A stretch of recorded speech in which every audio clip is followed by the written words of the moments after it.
quick video. Let's see what's in my fridge. Let's go. Open the door. Eggs, different condiments, flour, self-rising cornmeal. Use a lot of that.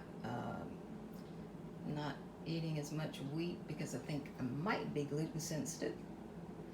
Hasn't been confirmed, but if I don't eat it, I seem to do better.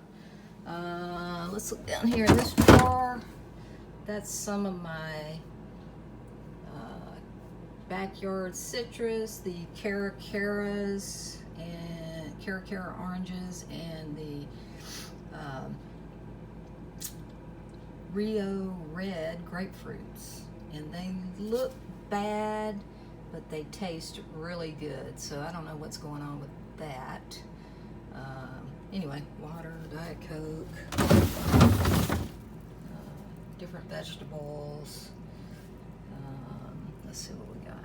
We've got cabbage, carrots, bell peppers, limes,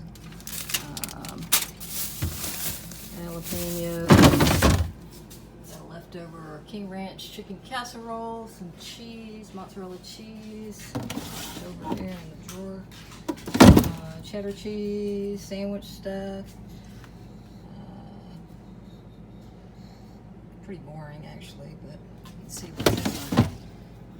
Got some soda, and up here almond milk, half and half. Kefir, kefir, I'm not sure how you pronounce it, is supposed to be good for your digestive. It's kind of fermented type drink. But anyway, you guys take it easy.